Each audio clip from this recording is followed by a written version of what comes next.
Երևանի քաղաքապետի խորհրդական Թևանյանին հանձնարարական համար 109 զեկուցել նոր Ագյուղ թաղամասի վերակառուցման քաղաքաշինական հայեցակարգի մշակման գործընթացի եւ հեռանկարային առաջարկների մասին, գլխավոր հատակագծի շեղումները բացառելու նպատակով ապահովել իրավական ընթացակարգ։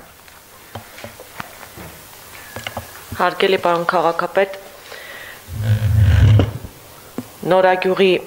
կառուցապատման ծրագրի վերաբերյալ Հայաստանի Հանրապետության վարչապետի գլխավորությամբ տեղի ունեցած խորհրդակցության ընթացքում բարձրացված հարցադրումների հստակեցման նպատակով լրամշակվել են պոտենցիալ ձեռքբերողի հետ համայնքի կողմից կնքվելիք պայմանագրի դրույթները եւ սահմանվել են նոր կարգավորումներ, համաձայն որոնց Նոր Ագյուղի տարածքում հարթավայրային եւ բլրային հատվածներում օտարումների համաչափությունը ու համամասնությունը ապահովելու համար ձեռքբերողը պարտավորվում է պայմանական ասած հարթավայրային տարածքից հողի վաճառք իրականացնելու դեպքում ԵԿՆ ՕՀԱԿ-ի անունով նոտարի դեպոզիտ հաշվել վաճառված հողի մակերեսի կեսի չափով բլուրի տարածքում հող ձեռք բերելու համար անհրաժեշտ գինը, իսկ գինը որոշվում է շուկայական արժեք պլյուս 30% հաշվարկային մեխանիզմի հիման վրա եւ այս մեխանիզմը ներդրված է այն նպատակով, որպեսզի տարածքի կառուցապատումը իրականացնելու նպատակով օտարումներ իրականացնելիս բլրային եւ հարթավայրային հատվածների օտարումները իրականացվեն համաչափ, հետագայում կառուցապատումը նույնպես համաչափ եղանակով իրականացնելու եւ ծրագիրը ամբողջությամբ ամբողջ տարածքում ավարտին հասցնելու նպատակով։ Շնորհակալ եմ Տիկին Թևանյան, այս մեխանիզմը արդեն նման է, որ ապահովում է օտարման գործընթացը, այսինքն ավելի, այսպես ասած, բարդ հատվածում օտարման գործընթացի համար որոշակի երաշխիքներ է ստեղծում, ավելի բացազատված հատվածի վաճառքների հաշվին, կարծում եմ սա լավ տրամաբանություն է, պետք է ներկայացնել կառավարության գործընկերներին։ Շատ լավ։ Հաջորդը Հանձնարարական համար 116 ներկայացնել տեղեկատվություն հաղթանակ զբոսայգու արտիականացման ծրագրի վերաբերյալ։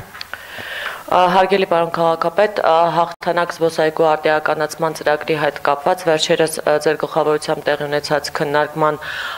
արդյունքների եւ հանձնարարականների կատարման նպատակով ներկայումս աշխատակազմի վարչությունների հետ աշխատում ենք զբոսայգու այն ուրվագիծը կոնտուրը մշակելու ուղղությամբ, որի շրջանակներում տվյալ հայեցակարգը պետք է իրականացվի եւ այդ նպատակով ուսումնասիրվում են այդ տարածքում արկա գույքերը, դրանց կարգավիճակը, սեփականության իրավունքով են պատկանում, թե ինքնակամ կառույցներ են հանդիսանում, ինչպես նաև արկա պայմանագրերը, դրանց նույնպես կարգավիճակը եւ ժամկետները, այս գույքագրումը ավարտելուց հետո մենք ամբողջական տեղեկատվություն կունենանք այն ուրվագծի վերաբերյալ, որի շրջանակներում հնարավոր կլինի հայեցակարգը իրականացնել եւ արկա վիճակի վերաբերյալ, որից հետո համայնքը կարող է ձեռնամուխ լինել օրենսդրությամբ իրեն վերապահված գործառույթների իրականացմանը եւ դրան զուգահեռ նաեւ աշխատանքներ ենք մեկնարկում հայեցակարգի պայմանները եւ չափանիշները մշակելու ուղղությամբ, որովհետև հայեցակարգի ընտրությունը ձեր հանձնարարությամբ պետք է իրականացվի մրցութային ընթացակարգով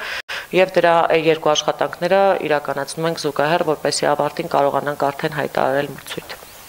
Շնորհակալ եմ Տիկին Թևանյան, հաղթանակ զբոսայգու վերակառուցման եւ վերականգնման աշխատանքները կարծում եմ մեր առաջնահերթությունների ցանկում են եւ առհասարակ Երևան քաղաքում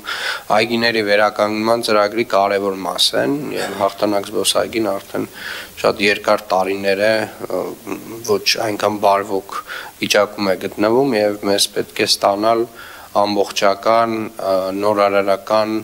առաջարկություններ, որոնք որ այո պետք է ընտրենք նաև մրցութային կարգով, ես խնդրում եմ ձեզ այս աշխատանքների ամփոփումը, մասնավորապես գույքագրման ամփոփումը իրականացնել 2 շաբաթվա ընթացքում եւ նորից զեկուցել։ Շատ լավ։ Շնորհակալ եմ, այսքանը։